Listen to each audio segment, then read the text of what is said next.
नहीं होगा दोबारा पोस्टमार्टम, ये भोपाल की अदालत ने कहा। इस वक्त हमारे साथ भोपाल में हैं ट्विशा के वकील अनुराग श्रीवास्तव। डिसमिस किया है अदालत ने, कहा है कि दोबारा पोस्टमार्टम के लिए तो फिलहाल वो नहीं मानते हैं कि जरूरत है। देखिए, अदालत ने एप्लीकेशन वाली डिसमिस नहीं की, ऐसा बोलना ठीक नहीं है। उन्होंने पार्शियली अलाउ करी है।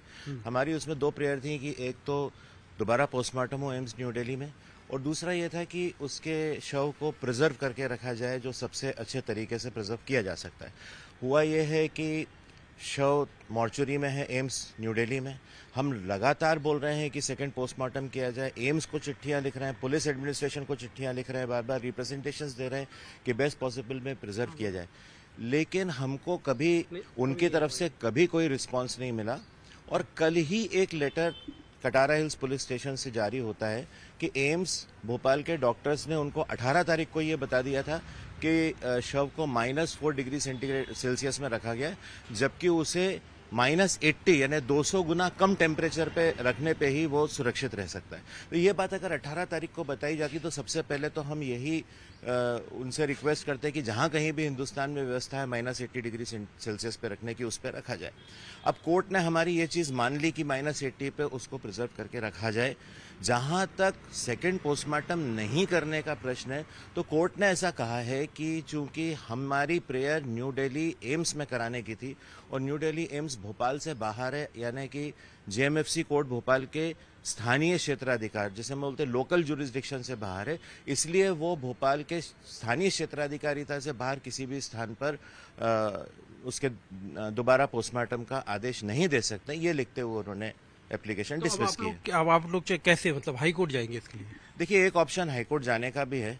प्रश्न ये है कि जब 18 तारीख को लिखित में पुलिस को यह पता चल गया था कि -80 डिग्री पे रखा जाना है, उससे लेकर के कल तक 48 घंटे हो चुके थे।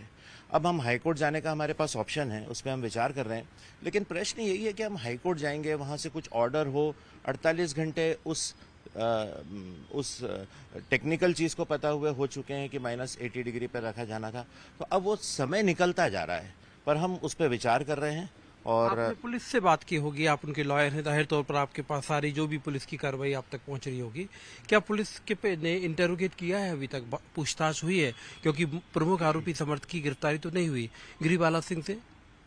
देखिए, पुलिस क्या कर रही है, ये बड़ा विचित्र सा इस प्रकरण में समझ में आ रहा है, क्योंकि उनसे पूछो कि लिगेचर कहाँ है, जिस बेल्ट या जिस रोप से वो इंजुरी गले में हुई है वो कहाँ है, तो वो उनको ठीक से पता नहीं है। वो लिगेचर पोस्टमार्टम के समय क्यों नहीं दिया गया? शॉर्ट पीएम जो 12 तारीख की रात में हुआ था, डिटेल पीएम रिपोर्ट जो 13 तारीख को आई है, दोनों में लिखा है कि लिगेचर डॉक्टर्स को दिया ही नहीं गया।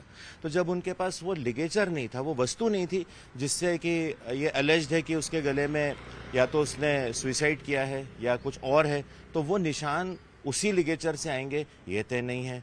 उन्होंने एक सीसीटीवी 18 तारीख को रिलीज किया है। गिरिबाला की बेल हुई है 15 तारीख को, एंटीसिपेटरी बेल। 18 तारीख को वो एक वीडियो रिलीज करती है, यानी 18 तारीख तक डीवीआर और सीसीटीवी कैमरा की जितनी फुटेज थी वो उनके कंट्रोल में। वो एंटीसिपेटरी बेल लेकर के उसी घर में रह रही हैं, वो उनके कंट्रोल में। 18 तारीख को वो एक फुटेज रिलीज करती हैं, तो 15 तारीख को एफआईआर होने के बाद पुलिस से हमारा यही प्रश्न है जिसका वो उत्तर नहीं दे पा रहे हैं कि डीवीआर और सीसीटीवी फुटेज उन्होंने 15 तारीख को ही क्यों नहीं जब्त किए। वो तो सबसे अहम, भाई देखिए, घर में 3 लोग तो थे ही, एक अब नहीं है, और जो बचे वो गिरिबाला और समर्थ हैं, जो दोनों एक्यूज्ड हैं। अब उस घर के सीसीटीवी फुटेज ही सबसे बड़े प्रमाण इस बात के हो सकते हैं कि उस घर में हुआ क्या था। और 2 लोग और जो लेते हुए आ रहे हैं, सीढ़ी से नीचे उतरते दिख रहे हैं, क्या वो लोग कौन थे और उनसे क्या पुलिस की बातचीत पूछताछ हुई? इस बात पर भी पुलिस मौन है। देखिए मनोज जी, प्रश्न ये उठता है कि एक सीसीटीवी फुटेज गिरिबाला खुद अपनी प्रेस कॉन्फ्रेंस में देती हैं। वो सीसी फुटेज में लड़की ऊपर जाते दिख रही है। उसके बाद कुछ समय बाद फिर यह भी दिखना चाहिए था कि या तो समर्थ ऊपर गया, फिर उसने वहां कुछ देखा, फिर उसने दूसरे 2 लोगों को बुलाया, वो चीज मिसिंग है। यानी कहीं ना कहीं उस वीडियो में एडिटिंग दिखती है, लड़की ऊपर जा रही है और फिर अगला सीन दिखता है कि 3 लोग उसको लेकर के नीचे आ रहे हैं। अब वो 3 में से एक समर्थ है, तो बाकी 2 कौन है? फिर यह दिखता है कि गिरिबाला सीढ़ियों से ऊपर जा रही है, कमरे में जा रही है, रोम अबाउट कर रही है, और फिर एक लड़का और ऊपर जाके दिखता है। तो वो 3 शख्स कौन है? देखिए, या तो वो मेरा कहना है अकम्प्लीस हैं। अकम्प्लीस यानी जो अपराध में साथ देने वाले हैं, क्योंकि वो बॉडी को नीचे लेकर के आ रहे हैं और तीसरा व्यक्ति बाद में ऊपर आता है, दो पहले से समर्थ के साथ हैं।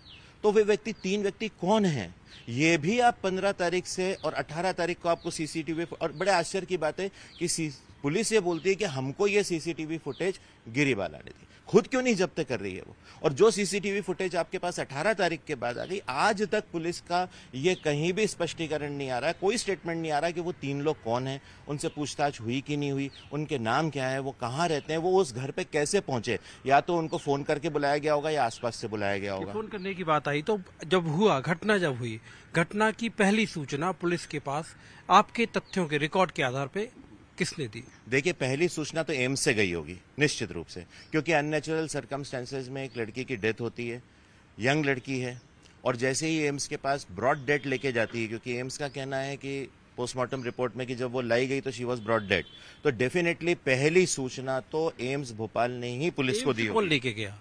एम्स वो लोग खुद लेके गए, उनका कहना, ये तो उनका स्टेटमेंट है। उनका स्टेटमेंट है कि हम तो उसको अस्पताल पर जल्दी पहुंचाना चाहते थे, इसलिए जो पुलिस थाना जो मुश्किल से 1 मिनट की दूरी पे था, हम पहले वहां नहीं गए, वहां नहीं इन्फॉर्म किया, हम सीधे एम्स लेके गए। तो ये तो उनका वर्जन है कि एम्स वो लेकर के गए। तो एम्स से पहली रिपोर्ट तो पक्का गई होगी, क्योंकि अननेचुरल सर्कमस्टेंसेज में ये घटना हुई है। अब इसके पश्चात बाद में त्विषा के घर वालों का कहना यह है कि उन्होंने पुलिस को इन्फॉर्म किया। जब जैसे ही उनको पता चला कि शी इज नो मोर, इन्होंने बताया, तो उन्होंने पुलिस को सबसे पहले इन्फॉर्म किया। फिर वो लोग यहाँ पे आए हैं और 12 तारीख से लेकर 15 तारीख तक उनकी पुरजोर कोशिश चलती रही कि पुलिस इसमें एफआईआर दर्ज करे। वो एफआईआर दर्ज नहीं हुई, लेकिन एफआईआर दर्ज होने के पहले ही 14 तारीख को गिरीबाला और समर्थ ने एंटीसिपेटरी बेल एप्लीकेशन लगा दी थी, जो 15 तारीख के लिए सुनवाई के लिए रखी गई, और उसी दिन एफआईआर दर्ज हुई। ये सारी बातों का स्पष्टीकरण पुलिस को देना है। अब सीबीआई जांच की बात हो रही है। बहुत अच्छी बात है। मैं ऐसा चाहूँगा कि जो भी स्थिति इस प्रकरण में बनी है, देखिए उधर भी वो जुडिशरी में रही हैं, डिस्ट्रिक्ट जज होकर रिटायर हुई हैं, समर्थ प्रैक्टिस करते हैं, तो इसीलिए क्या है कि ये पूरी सर्कमस्टेंस ऐसी है कि जनता का विश्वास शासन पे और पुलिस एडमिनिस्ट्रेशन पे बना रहे, इसके लिए आवश्यक है कि इसमें गहराई से जांच होना चाहिए।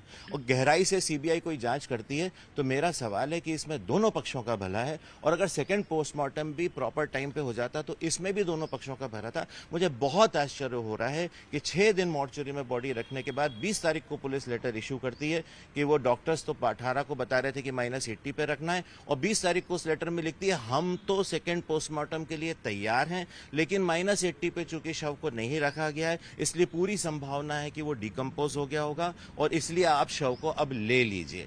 तो ये कितने आश्चर्य की बात है। तो फिलहाल ये अनुराग श्रीवास्तव जो पूरी कहानी बताते हुए और बताते हुए कि कैसे त्विषा के इंसाफ की लड़ाई लड़ी जा रही है, और अनुराग श्रीवास्तव जो हैं वो कोर्ट में, अदालत में त्विषा का केस लड़ रहे हैं।